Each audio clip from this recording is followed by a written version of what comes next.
Right. Hello, welcome back to the Toffee Blues YouTube channel, your source for all things Everton. My name's Thomas. We're back with another live stream today. Joined today by Stephen. Steve's joining us. Talk about a range of topics altogether. We're going to talk about the Villa postponement. As you know, a lot of fixtures seem to be getting postponed at the moment. We'll talk about the striker we've been linked with, Joshua Zirkzee. But we're not going to claim to know too much about him. We're not really the experts on him, but we're definitely going to talk about if we need a striker, what we're going to do with the strikers we've currently got at the club. And then we'll move on to, kind of talk about the AGM a bit more in general. But while we wait for a few people to join, Steve, thanks for coming on. How are you doing today? No worries, Tom. Thanks for having me, mate. Yeah. So been another busy week despite there being no football. Obviously, there's been a lot going on with the general meeting, a lot talking about transfers and so on. But as we do know, the Villa game that was scheduled to go on Sunday is no longer happening. It was pushed from the Saturday to the Sunday, then it's been cancelled altogether. So it's another fixture cancelled. What are your initial thoughts just in general about that? Yeah, disappointing really, isn't it? Because I think probably pushing it back a day was like, there was no point really. I think as soon as it got postponed, we sort of knew that the game probably wouldn't happen. And obviously getting the news that it's now being postponed to a later date, I don't know, I was pretty much looking forward to it. It was quite, especially after the win the Wolves, I was pretty optimistic about it. But obviously safety's got to come first, and we now know. And it was good to know a little bit in advance, whereas with the Manchester City game, it just sort of happened an hour or two before the game. So but yeah, obviously disappointment's one of them. But on the other side, relief is another one. The fact that it's going to keep some of our players safe, and also getting a bit of knowing a bit in advance is good. Yeah, it's getting a bit frustrating though. I mean, obviously everyone needs to stay safe. Obviously, we know cases are through the roof, etc. But I think we're going to get to a position later on the season where we're going to end up having a lot of midweek fixtures. At the moment, through no fault of our own, of course, that could change. We could have an outbreak at the club, but there seems to be quite a few postponements going on now. Newcastle had an outbreak earlier on. Now Villa have had theirs. City had their problem. Fulham had their problem. So it seemed to be becoming a slightly more consistent thing in the league at the moment. But we are going to kind of end up with this fixture pile up. But I mean, there have been some managers calling for this 2-week break, which the league are kind of denying. We've seen Allardyce mention it. I think Bruce has mentioned that we might need to go for a break as well. Is that something that you see that you could see maybe working just to prevent kind of this constant cancellation of fixtures? I don't think it's a bad idea, to be fair. I think it will probably be good to put everyone on sort of a clean slate. But then again, there's teams with so many games in hand. I'm not sure, to be honest, Tom. I think there's positives and negatives for it. I think it would benefit teams to a certain extent. Giving everyone 2 weeks off, then maybe tell all the players to isolate. For 10 days, maybe that could work, because then obviously everyone could come back. Everyone could have their fully fit team, obviously barring football-related injuries. So I think I could see it working, to be honest. I'm not sure. I haven't read up too much on it, and I'm not sure what other people's opinions are, but my first impression is, yeah, I think that could work. Yeah, and as you mentioned, let us know in the comments. We'll try and read as many as we can. We want this to be a discussion as well. We don't want it just to be us two constantly talking about whether we think Everton Villa should have gone on. But I mean, in my opinion, yes, safety has to come first. But of course, we were at the position at the start of the season when clubs were warned. It didn't matter if they had this outbreak, fixtures were going to go ahead nonetheless. Seems like that's not necessarily the case, and obviously the FA Cup has different rules. Villa playing that youthful side, Derby did it against Chorley as well. So it seems to be a bit of kind of conflict and kind of talk about whether we should be cancelling fixtures. But as I mentioned, obviously it's good that the players are staying safe. Obviously there has been a few of these protocol breaks, as they're being called, amongst other clubs. It seems like we have been fine at Everton, not doing anything. This seems to be breaking any of the rules, but it is going to get frustrating, I think, later on this season, because we've seen over the Christmas period, yes, we did very well with these key players being injured, but if we get hit by another injury crisis and we have these constant, back-to-back fixtures coming later on in the year, will it hinder us? Probably, but of course we can always rely on the fact that everyone's going to be hindered as well. It is a it is a strange season, but I don't want to dwell on the postponement too much because, of course, it is January now. Everyone's favourite thing to talk about, transfers. We know that the squad's been quite big. Marcel Brands mentioned that in the AGM, which we're definitely going to get to just in a moment. But first of all, today, Fabrizio Romano, TalkSport came out first, mentioned Joshua Zirkzee, is how I'm going to pronounce his name. I think that's right. Claiming that he's close to a season-long loan. Then Fabrizio Romano's come out, slightly more reliable source. So, Steve, what are your initial thoughts on that one? Do you think this is an exciting move? Is it something you think we need? I was quite surprised by it when it came out, to be honest, because obviously he did have a trial with us a few years ago, back when I think that would have been maybe Gbamin was the manager. And I'm quite surprised with it. It's obviously the fact that they're talking about it being a 6-month loan with a buy. That tells me that for a 19-year-old, this means it's going to be a permanent transfer at the end of it. Because why would we loan a 19-year-old for 6 months? And it tells me he's probably going to go into the first team as well. Because, to loan him for 6 months, he must be, and Carlo Ancelotti must think that he's first team, standard. I'm quite happy with it if it happens, to be honest, because I do like to see us bring in youth players and younger players onto the future in these January windows, because Marcel Brands also mentioned that Jared Brantwaite was the one we brought in last year, who's now going out on loan to Blackburn. So it seems that we do have some sort of protocol when it comes to the January windows, about, how the recruitment's going to work and how we're going to progress these players when we get them. But obviously, I haven't seen much of them. I don't think you have either, Tom. But I can't say I've claimed I've watched too much of them. Yeah. I think it seems like it's going to be as you mentioned, a permanent transfer at the end of it. If it is going to be a loan, because it wouldn't make a lot of sense, as you mentioned, to loan out Keane. But do let us know in the comments down below what you think about Zirkzee. If you know anything, if you know more about him in general, do let us know in the comments as well. Do you think we need a strike in the January transfer window? So that's another question, really. I mean, Keane's obviously gone out on loan, done very well at PSG. Obviously, he scored a lot of goals for them. He never really looked settled at the club. But can you see him leaving permanently, then stay? And then, in general, how much do you think we should be trying to get for him in terms of a transfer fee? I think it has to be a really good fee for us to let him go. I don't think we'll keep him, but I think we need to be really careful about selling him, if that makes sense. So I can see us getting rid of him because I don't think he's going to do it for us. He's obviously going to do it in the French league from how he's been playing. So I do think we need to ask for about 50, 60 million for him. With his age, the way he's playing for PSG, we've seen it before, players who've only played in that, like, Kylian Mbappe's played for PSG for the last couple of seasons, and he's a 100, 200 million pound player. And he's obviously played in the Champions League, but he's only played in the French league for Monaco and I think it's Monaco and PSG. So I think we need to be looking at a lot of money for him. I think we signed him as a player for the future and it hasn't worked out, but we need to be looking at good money for him, because not just on the financial side of it, we don't want other clubs to look at Everton as, they'll sell, we might be able to, in the transfer window, do them a bit, maybe get some players for cheap or maybe ask for more money from us. So I think we really need to stand up against PSG and say, this is the amount we want. Same with Juventus as well, because I know Juventus there's been rumours that they're involved in the talks for him as well. So I think we need to be asking for upwards of £50 million for him, to be honest. Yeah, especially in this market, in the January transfer window, as Marcel Brands has mentioned many times, he doesn't really like buying in the market in January, purely because of inflated prices. It's halfway through the season, teams don't want to lose their best players. But just before we get into the Keane discussions too much, because obviously there could be a lot of transfer kind of rumours coming up. In terms of Zirkzee, I can bring up his stats here. He hasn't played too much for Bayern's first team this season. I think only 3 appearances in the Bundesliga. Of course, Bayern have that second team that they can play a few divisions down.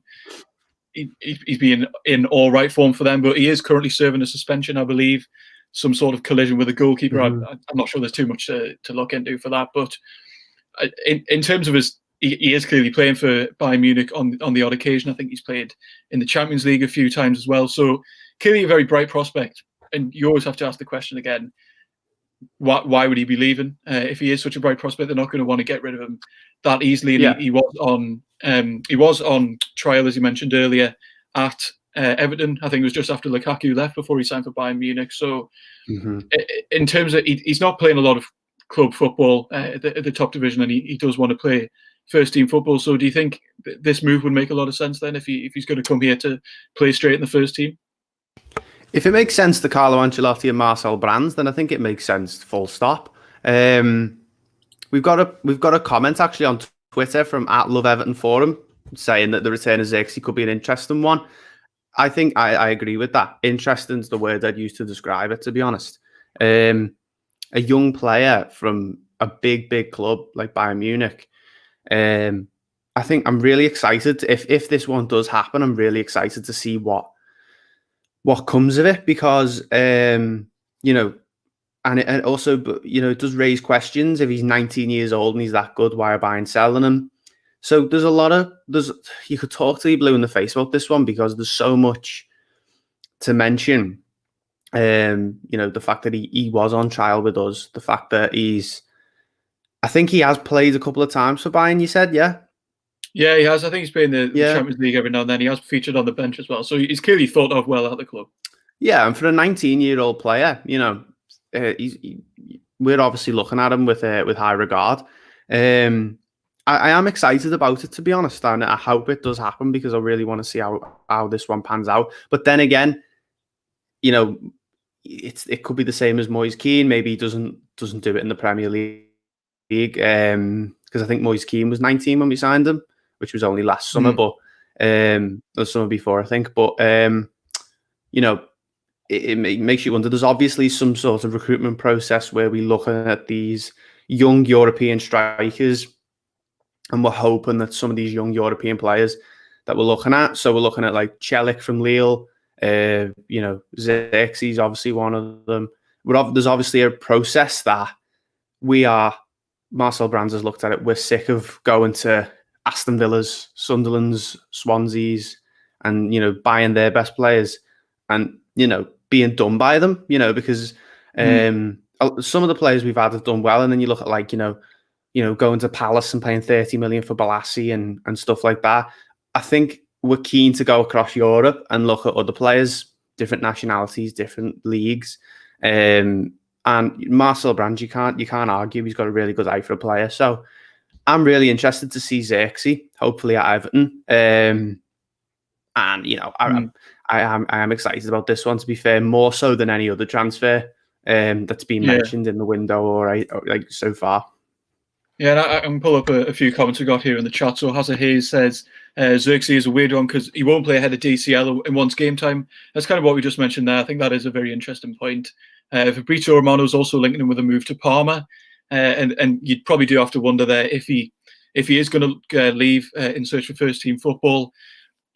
If he has a better chance of that elsewhere, I think it might make a lot of sense, because obviously we know how well DCL's playing. We do need a backup striker, I think, because as we've seen, Tosun just hasn't been playing well enough, and he's not going to be the long-term option. And whether we think Keane's leaving or not, the club clearly think they need a backup if they are linked with this striker. But yeah, I agree with Hazard there. Don't know about you, Steve, saying it is a bit of an odd one, because he is allegedly leaving for game time, but he isn't going to walk straight into the starting 11, is he?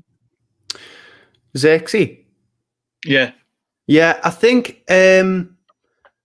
if it was Everton assigning Joshua Zirkzee on a 5-year contract, then I would say no, probably wouldn't be.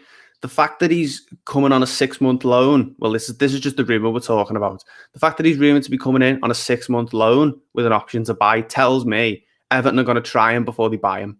So I do expect him to come in some sort of capacity. I think Ancelotti's going to rest Calvert-Lewin as much as he can and use Zirkzee as much as he can if he comes in.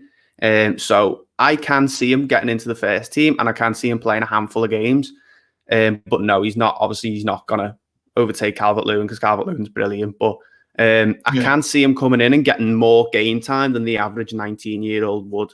because we obviously rate him really highly.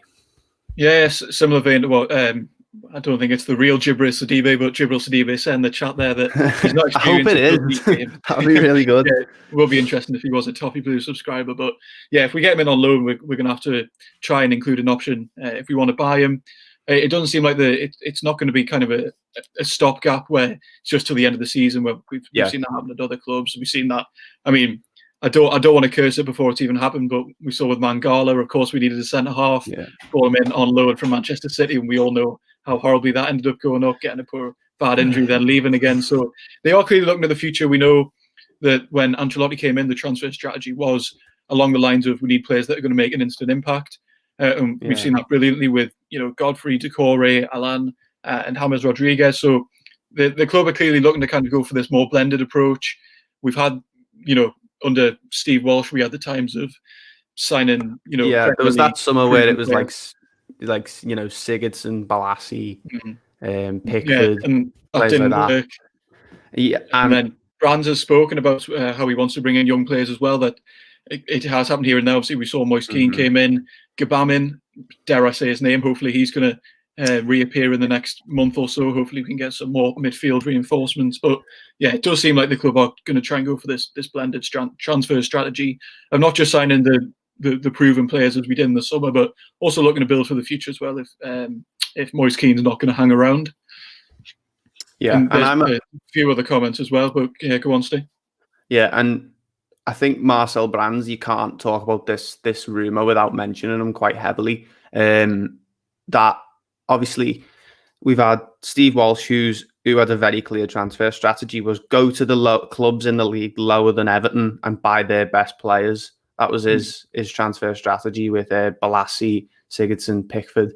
And then I'm really a fan of this sort of Marcel Brands approach, and it's this one screams Marcel Brands. It's that probably Bayern probably wouldn't want to include an option to buy in if they were to loan him to, but we know his history of dealing with big European clubs and being able to get stuff that the other club don't want and being able to manufacture a deal out of nothing. So I am excited about this one, to be honest. Yeah, an interesting comment here from James Rodriguez. Again, don't think it's the real one, but comes up there saying Zirkzee could work in a 4-4-2. Yeah, I mean, we have seen Ancelotti be very tactically flexible. We've seen us change system a few times this season, and maybe if we were going to go into 4-4-2, as we saw when we joined, we definitely needed. I think we used 4-4-2 in like his early few games as well. So you wouldn't. I wouldn't rule that one out. I think that's a good comment. And I think the problem we had with the 4-4-2 earlier on was, if Calvert-Lewin or Richarlison get injured, we didn't really have a player that was going to fit into that mould. We know that Tosun, maybe a few years ago under Allardyce, he was in his prime, didn't have to do a lot of running, didn't have to do a lot of anything, but ended up, doing a job years ago. But he doesn't fit into the system at all. He's clearly lost his legs. So Zirkzee seems like a player that's going to run a lot more. I know that's a bit of a generic comment, but that's the mould we do need. No. If you are going to fit into that, would in my opinion be a really good partner for Calvert-Lewin in a 4-4-2 as well.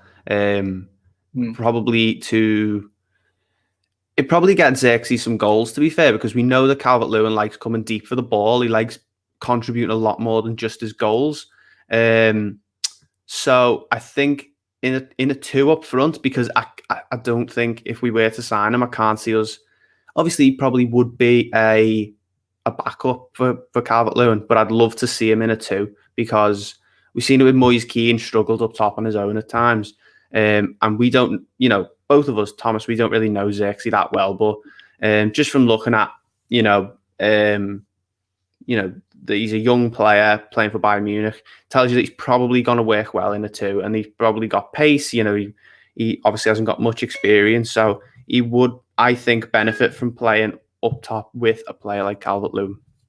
Yeah, and for those of us just joining us now, we are just talking about Joshua Zirkzee, the transfer rumours. Do let us know in the comments down below. We're trying to read out the ones that we can talk about. We want this to be a good discussion about transfer links. If you don't think we should go after Zirkzee, do you think we should be going for a striker in general? Do you think we should be making moves in the transfer window? So for those of you just joined us, do let us know down in the comments below. And point that John's made up there in the chat, Zirkzee or Tosin, pace or power, to which Tobias Iverson has replied, is that even a question? Zirkzee, of course. I think people are fairly, I think we can say, sick of Tosin at this point. He doesn't fit into the mould that, Richarlison and Calvert-Lewin leave when they get injured. So I think in my opinion, I think we do need to look for a striker, whether it's now or in the summer, because I don't think that Tosin's going to be the long-term option. And obviously, Tosin's still a sellable asset, if you could say that. Apparently, he has been linked with clubs like West Brom that, clearly looking to fill in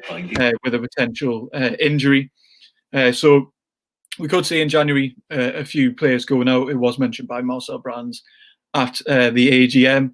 I think Steve's just having a bit of an interruption there, but do let us know down in the comments below, as I mentioned, what you want to do, who you want to sign coming up in the January transfer window.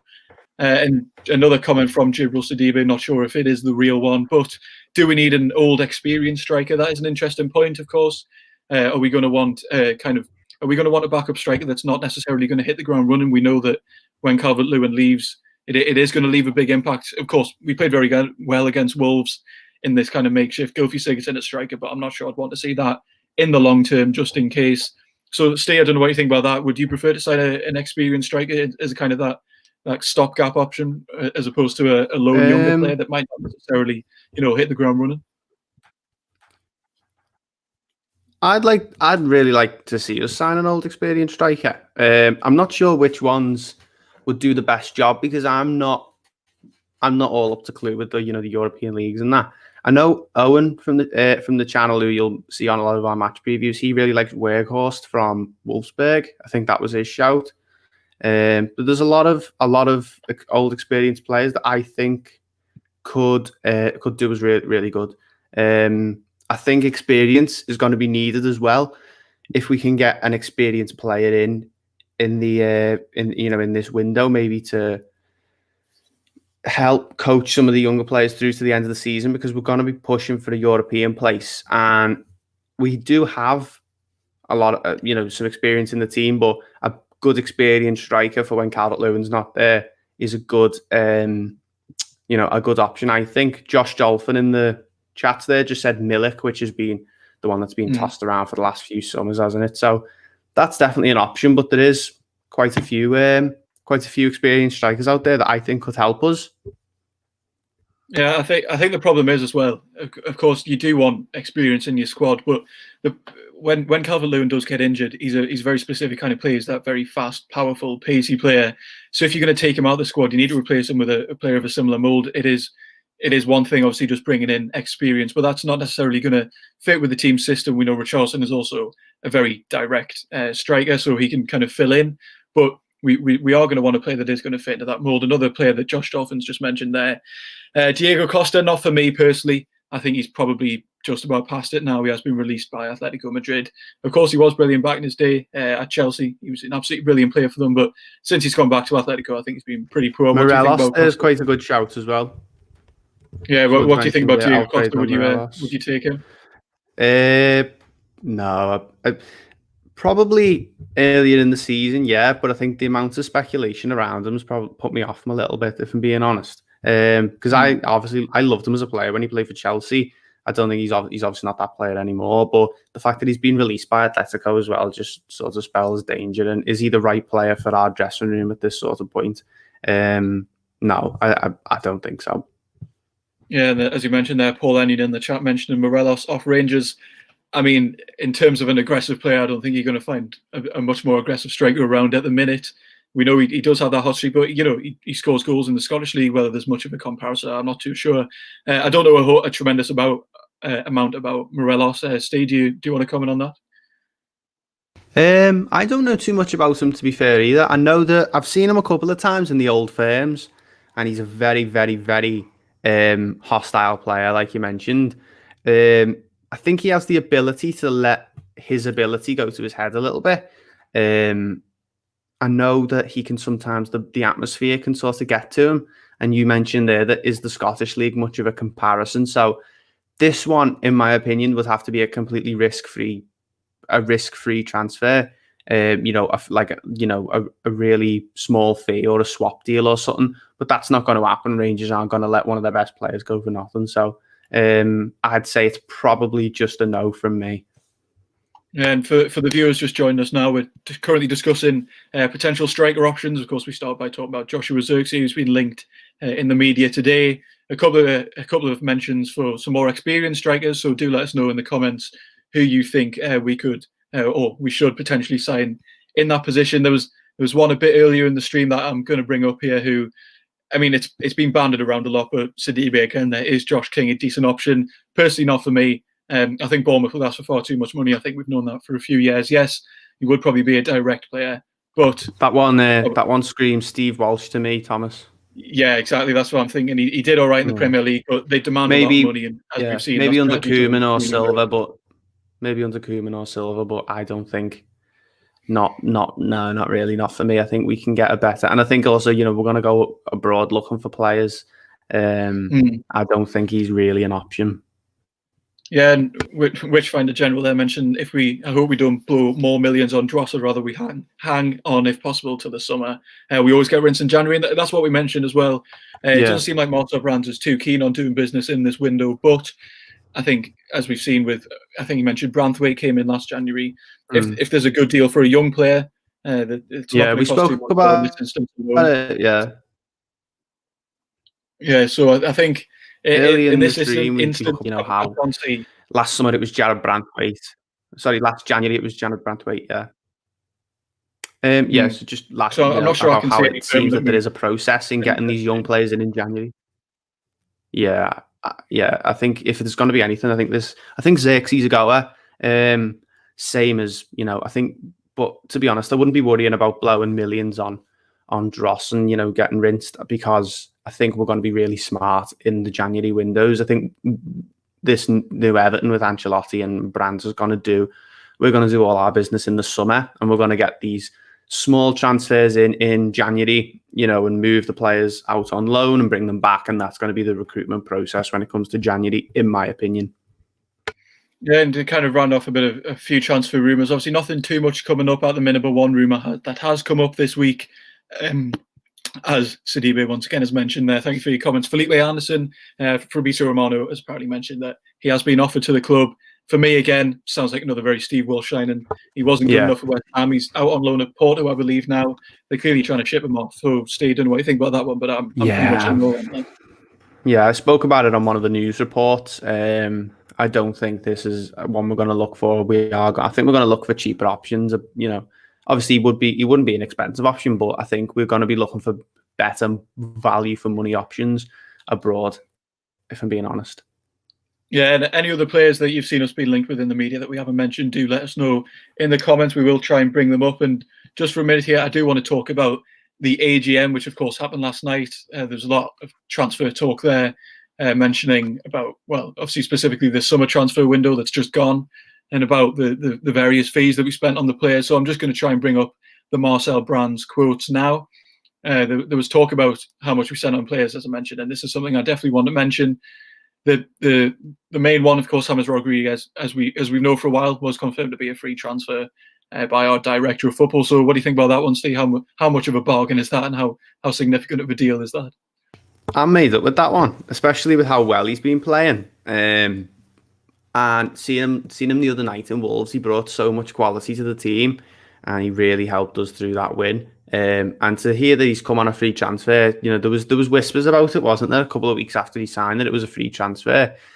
To now have it confirmed, that's brilliant. That the value for the money for the club's amazing. Not only have we got a brilliant player, we've got a superstar on a free transfer. It's really good. A player who's not, you could argue he's he's definitely not a finished player. I think he's 29, but he's been playing that well. I'm just really happy that, to have a player like that who's going to sell shirts, he's going to get people, watching Everton who haven't previously watched us before. He's going to win us matches. Yeah, just really, really over the moon with this one. Yeah, it seemed like a brilliant deal, both commercially and on the pitch. Even when he hasn't been playing his best, when he came back from injury, of course, against Rotherham, wasn't playing his best, still managed to get the match-winning assist. So that kind of just shows you how brilliant he is. I thought he's pretty decent again against Wolves. He's being asked to play in roles that maybe not necessarily going to suit him. Of course, he did have to play kind of in behind that Sigurdsson number 10 role. Anything that Ancelotti does, I think the players are currently doing it. It was a genius move against Wolves. But then something else as well. It wasn't only the bargain of the transfer window. Just to sum up what Brands said, Robin Olsen did come in on loan, of course, with no loan fee whatsoever. James Rodriguez on a free transfer. Nkunku was 200k. I think that's a compensation fee. I'm not really sure too much about how that works, but another brilliant deal. Do you think, Steve? Nkunku? Yeah, just for 200k. Yeah, I think for £200,000, it's a really good deal, and I think you're right there, Thomas, about it being just compensation to Marseille, because he's played well when he's played. He came on the other night at Wolves as well and helped us through the win. So I think every player is going to get used, and I love that. You know, Marcel Brands mentioned about how we had close to 40 players when we came in, and we're now down to 27, which is good because we're getting rid of some dead wood. To have Nkunku coming in, that means that, you know, every player's getting used. Nkunku came off the bench the other night. Seamus Coleman's had sort of a different role this season. Mason Holgate's come back in and he's being used. So it's just good to see. We're talking about Nkunku, that we're going to sign these players and we're actually, we're using them. But it's really good value for money. That 200k for Nkunku. You could argue with the state of how much money there is in football, that's a really good value for money. Yeah, he does seem like a very exciting player. And another one, I mean, it was kind of just bargain central last night. Ben Godfrey, Allen and Abdoulaye Doucouré all coming in for a combined total of only 60.5 million, which, okay, as a lump sum sounds like quite a lot of money, but I think it was reported it was much higher than that. There was rumours about Doucouré being 25, Godfrey being 25. Yeah. So all in all, it's really brilliant. Yeah. The change they've made to our season so far, them three players, you could argue, have been three of the most influential. Maybe not sure about, Allen's been great whenever he's played, but he's had a couple of injuries. But 60 million for those three players, Ben Godfrey looks like a 60 million pound player on his own. And Doucouré's been great. Carlo Ancelotti's spoken about how he needs a rest. He's played that many games and he's played that well. Never stops running. Great player. Allen, standout player for me this season. I love him. Him and Rodriguez at the moment are top my list of my favorite players. Absolutely love those two. So good to see a bit of youth coming in with Godfrey, a really ready-made player in Doucouré, and then a superstar, a European player that is known around the world in Allen coming in for 60 million when maybe the old Everton would have just said no or got paid twice that amount. So really good news. Yeah, and a few comments, which kind of generals there saying to get a player of that quality on a free is amazing. Of course, Remington, James Rodriguez, yeah, me and Steve completely agree. Absolutely brilliant business commercially, and as I mentioned on the pitch. And someone mentioned there, fans need to stop moaning about not bringing players in. We are joined fourth, 4 points off top. Gbamin will basically be a new sign, and it is an interesting one that there is, of course, no guarantee that Gbamin is going to be the same player that we necessarily signed. But just to kind of throw a Marcel Brands quote in again here, we're still working to offload some players for new challenges in their careers. We do not expect to sign new players in this window, despite the rumours that have come out today. In the previous years, we only signed youngster Jarrod Branthwaite from Carlisle in the January window. So, again, kind of just agreeing with Matty Flynn there in the chat, we don't need to necessarily bring players in. We're doing very well. I think, for me, the only necessary position, if we can offload Tosin, is bringing in a striker. And I don't know what you think about Gbamin, Steve. I don't know. It's quite polarising opinions on Twitter at the moment. Is he going to be the player that we signed? Is he going to solve all our problems? I'm not sure, because I remember when he came in and he played a couple of games at the start of the season and then got that bad injury. I think that was last season, wasn't it? 2019. And he looked like a decent player when he in the couple of games we watched him play. So I am hopeful that he's going to come back. I just don't understand how he's had that many injuries. He's obviously been really unlucky. Him being like a new signing has been mentioned before, and I think that is going to be the case, because there's been times when we've cried out for a midfielder this season, when Allen's not been in the team, or Doucouré's obviously been struggling at times on his own.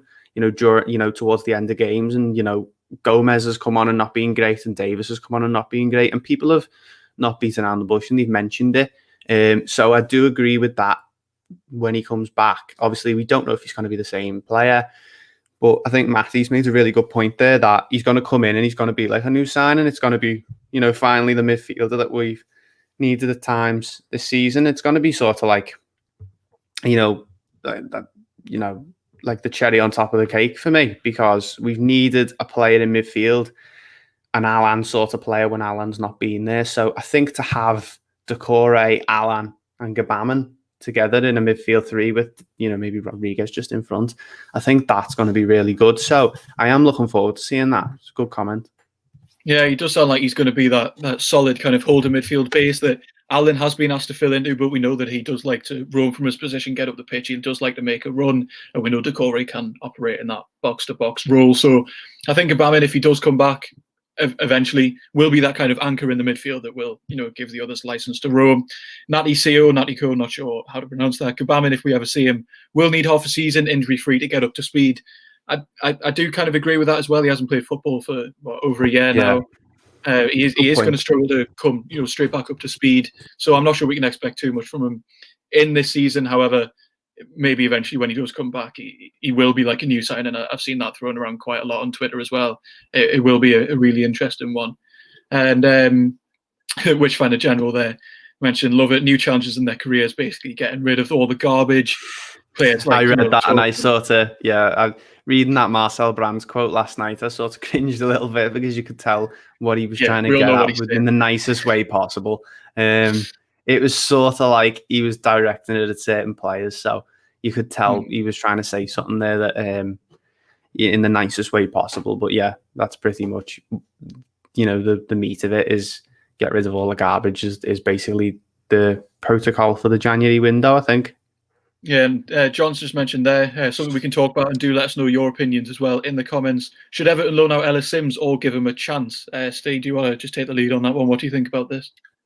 I haven't actually watched him play, so I'm not too sure. I know there's a lot of people. I'd like to see him make a first team appearance before he goes out on loan.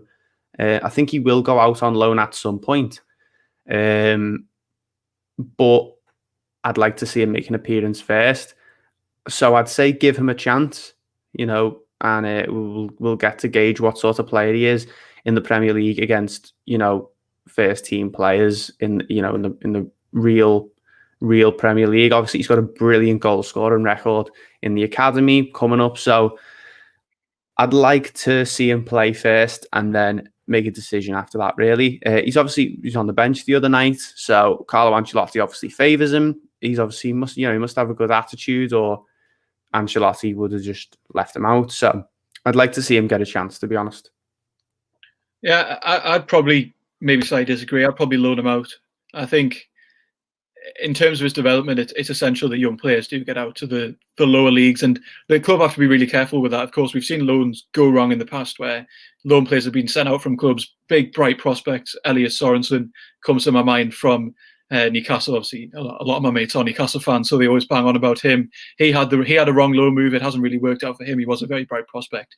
It is essential that the club do, get it right, send him to the right level where he will build up that physicality that I think he probably needs before he does get a chance in the Premier League. Josh Dolphin mentioning, if it were me, I'd give him a chance. I think maybe if Tosin leaves and we don't get a striker in, if the Zirkzee deal doesn't come off, or any of the other names that we have mentioned, maybe a few run-outs, but I think he'll be much better served actually just getting into the lower leagues, really playing consistent football, because it's a world away from youth football, and actual senior football is such a different experience. It's such an essential experience, I believe, for younger players. So I'd like to see him be loaned out personally.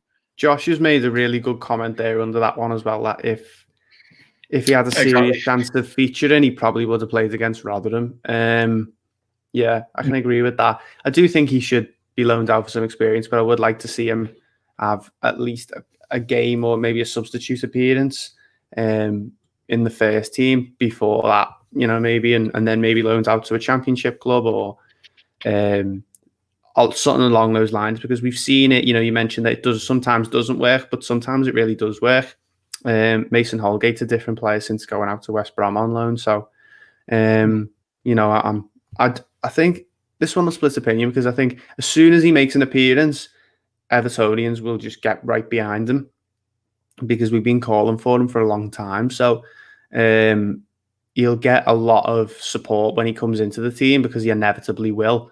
But I do think, yeah, a loan is a good option, because that's how you get experience nowadays, is playing football matches. You don't get experience playing in the under-23s. So Yeah, we've seen the club get it wrong about youth players in the past. I mean, to mention how many, I mean, Matthew Pennington, Callum Connolly, Kieran Dowell, the players that did have a prospect in the academy, hung around too long, didn't get their loans until too late on in their careers, and it just didn't work out for them. So the club need to be ruthless at the end of the day. If he needs the experience, he needs to go.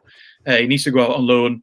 And Josh Dolphin there just mentioning, where would you loan him to? To be honest, Josh, I don't know too much about Sims. I don't watch too much of the academy, but all that's essential for me is he gets to the right level, but he does get that level of physicality. Whether it's this season, maybe if they think he's a League One standard player, but they're not too sure, stick him into League Two, see how he does for this half of the season, then get him a proper move next year, and then see how he comes back. Because as John's just mentioned there, the rumor. Oh, put up the wrong one there. The rumour has been Sunderland for Sims. Seen it mentioned a few times. There will be an interesting one. I mean, Sunderland's always a club in turmoil. It's also essential, players go to the clubs that with the right club atmosphere. You don't want a player going to, a club that if they don't have a harmonious squad, you want them to be in the right environment. What do you think about preferably, that? Sunderland. You always want like a young team that are flying high on confidence, don't you? Even if they're not winning every game, you always want that. You want a team with. Obviously, it's a bit redundant now. There's no supporters, but you want a team with good supporters. You want a team with a good manager as well, who has just like a solid plan for that player, because we've seen it before where young players go out on loan and they don't get a game. So I think, I'm not sure. I don't think, Sunderland would be a very good option. But we've got to, that's what Marcel Brands is there for. He's going to choose what sort of team, whichever team comes in for him, he's going to have that last say. And we've got to just go with it and hope that he turns into the player we know he can be. Yeah, great comment from Josh there. The Mackems quickly turned into either Tesse Arnhem or Antwerp, of course, Chelsea, their revolving door of loan players that end up going out. Of course, inspired by David Moyes signing half of our team a few years ago. Cameron Dunleavy there saying Dowell was never going to make it, too slow. Yeah, potentially. We don't want to dwell too much on that one. And then in terms of another player that might potentially leave, actually, we'll just stick on Ellis Sims there. Just seen another comment from Evertonian Luke. I think Sims would have had a chance when we played Rotherham if we had the game won within the 60 minutes, of course. I think he'd have a run out, but then it never worked out that way. Yeah. It's a very good point.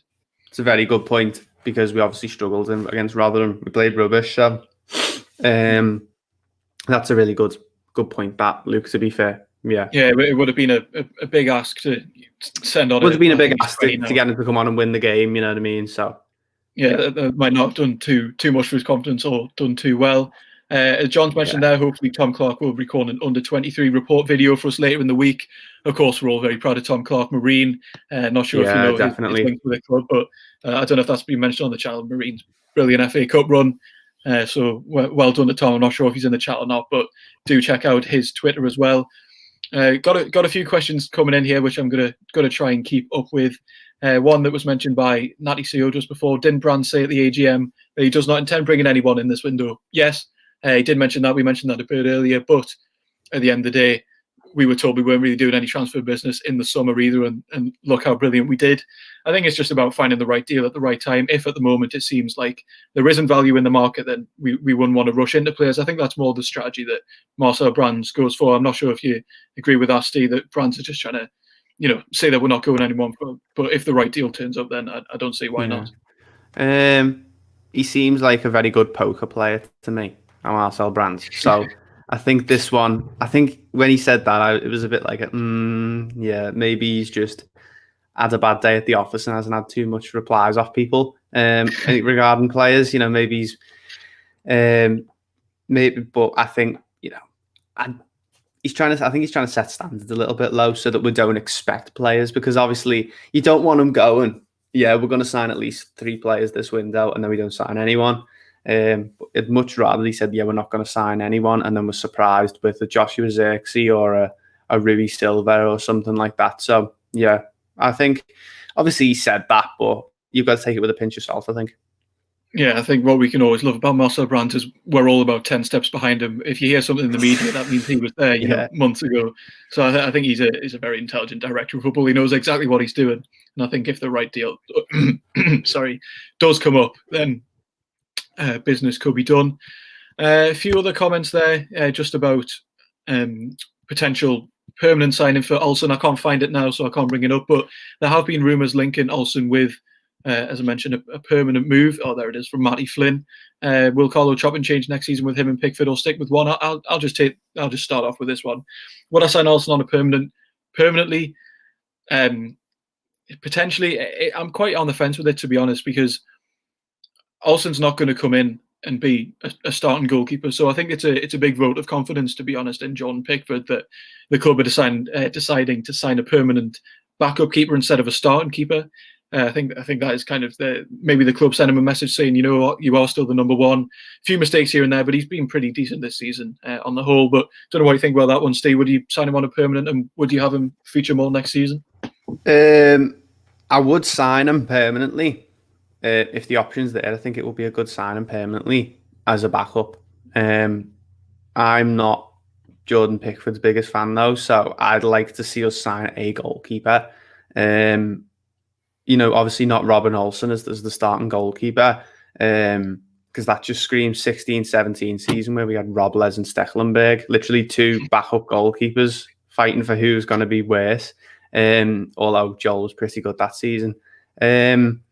I would sign a goalkeeper. I think we need to sign a young, good goalkeeper. And I would sign Robin Olsen as well, because I'm not 100% convinced by Pickford. I know he's been at a couple of good games this season. He made a couple of good saves the other night at Wolves, but I think we need a safer option. I think we need, a better option, in my opinion anyway, than Jordan Pickford. So I think Olsen on a permanent, definitely as a backup. Yeah, and just the few last comments just before we round off the stream. Of course, it is the weekend. I want you all to go enjoy your weekend stress-free. Everton on going to potentially ruin it on Sunday. Matty Flynn there in the summer. I would let Tom Davies leave to another Premier League team. Give him a rest from all the stick he gets week after week. I think it's warranted, though. I think that's very much dependent on if another Premier League team want him, to be fair. I know you mentioned he does get a lot of stick. He hasn't been brilliant once again for me. I can't see him, if he's not going to get a loan out, I can't see him doing too well, but it does seem like Ancelotti favours him as a squad player, a player that is going to fill in for injuries. But again, I've just never been Tom Davies' biggest fan. I don't know about you, Steve. He is another player which there are quite polarising opinions on. Yeah, I'm not his biggest fan either. I think he'd suit better maybe at a team like Brighton or Newcastle or something like that. So I do think we should let him go. I also think he does get a lot of stick from Evertonians, so I think it probably would be a good option to maybe let him go in the summer, let him go and get full game time, let him build his confidence back up. Because we want even if I'm not playing for us, you never want to see a footballer in a rut, do you? You always want to see every footballer do well. And Tom being a local lad and giving his all to Everton in the few seasons he's had here so far, I think it would be good to let him go if he wants to, and get him to build his confidence back up as well. Yeah, and another academy player that maybe not necessarily has hit the ground running, maybe hasn't done too brilliantly. The club did keep John Joe Kenny around. Comment here from Harrison. What do you think of the John Joe Kenny situation? Does he leave in this window? I think he's going to leave, whether it's this window or the next. We do need to sign a right back for me permanently in the summer. He did all right at Schalke, but we know how. I mean, I'm not sure how many of you keep up with the Bundesliga, but Schalke have been absolutely shambolic. In terms of John Joe Kenny, Ancelotti clearly doesn't favour him. He's playing Ben Godfrey or Mason Holgate at right back, despite the fact that Kenny's fit and is the natural right back. Does he leave in this window? Maybe. Does he leave in the next window? Hopefully. I think, as you mentioned there, I do want him to have a good career. I don't want it to be at Everton because I don't think he's playing well enough. But as you mentioned, Steve, just about Tom Davies there, I want him to get a good move, whether that's here, whether it's abroad, back in Germany. I don't know if Schalke is still interested, but I don't know what you think about that one, Steve. Would you keep John Joe Kenny? Yeah, I was really happy to see him play because he did play well whenever I watched Schalke last season. He scored a couple of goals for them as well, and he played most of the season. I think he played 31 games. So I was really happy to see him doing well, and I was excited to see him come back. And he obviously hasn't done well since he came back. Another player that we probably should move on, if we can, or either in this window or the next window. Obviously, Burnley have been interested as well. So, yeah, I agree with you on that one, Thomas. I think I want him to have a good career, but not at Everton. And a right back is a 100% need position. Cameron there as well. Just back to Tom Davies, too comfortable at Everton and needs to get experience in less familiar surrounds. Yeah, good point. I think maybe low moves for young players, it does kind of wake them up. Sends them to the standard that they need to be at, and then maybe you can push on in a player I do want to mention, which I completely forgot about until I was just flicking through here. Jared Branthwaite has, of course, left to the Championship, has joined Blackburn Rovers on a loan until the rest of the season. Sounds like a brilliant move, Steve. Yeah, really excited to see him. I'm expecting him to do really well because he played really well for us. For a really young player with not too much experience, you signed him straight from Carlisle. To see him come in and play as well as he did at the end of last season, I was really, really pleased with him. A loan out of the Championship. We've spoke about how much loans can either work or not work. Hopefully this one works because I'd love to see Jared come back and cement a place in our defence because he played really well for us. He's gone at, in my opinion, the right time out to get some experience. And I'm really excited to see how that one progresses. I think it's exactly the strategy they should be using on Ellis Sims as well. Looked good in the academy. Yeah, of course, definitely. Branthwaite didn't actually have that much time in the academy before he was straight into the first team, and that's clearly what's attracted Blackburn to come and sign him. Maybe that's potentially something holding back Ellis Sims. He hasn't had first team football at all for Everton, really.